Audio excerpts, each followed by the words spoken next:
Hello everyone, it's Stephanie Gagos back with another acrylic pouring video, and for this one I am playing with a couple of things. I was so inspired the other day by Sarah Mack. I love her videos. I've been in kind of a slump, so haven't really painted in a month, I would say.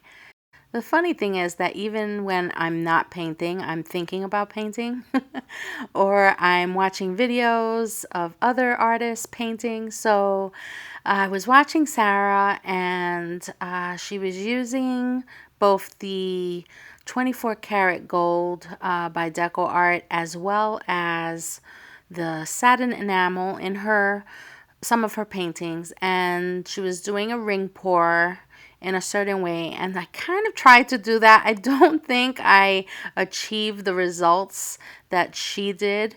I don't think I was swirling enough or swirling wide enough, and I don't think I stretched wide enough, but I do like the painting I ended up with. I think it kind of looks like a geode.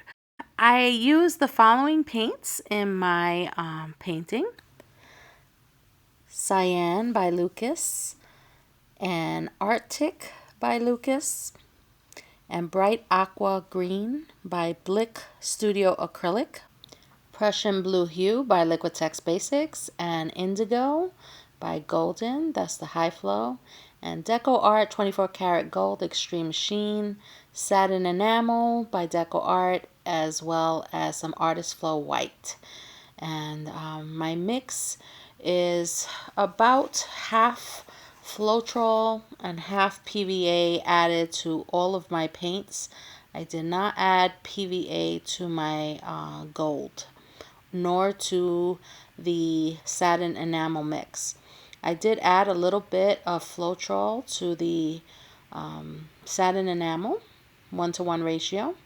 And then I added that to my Artist Flow white, which also had Floetrol in it. Now, Sarah does not use PVA in her mix. I'm adding PVA because I love the sheen it gives. I like the finish.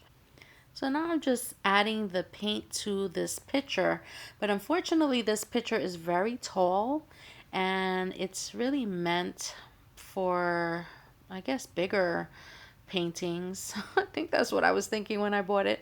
But what's happening is the paint is not really being layered necessarily. It's kind of sinking to the bottom and mixing. So I think what ends up happening here is that I get a layer that is just too light and doesn't have enough contrast. I also think I added too much white. But a pour on top of this one is going to remedy that. Well, I hope you enjoy the video, and if you do, please give me a thumbs up, and please subscribe and hit the bell so you're notified each time I post a new video. And of course, as always, I'd love to hear from you. Please leave me a comment, any questions you might have, or feedback. Be sure to check out Sarah Mack's channel. She's awesome.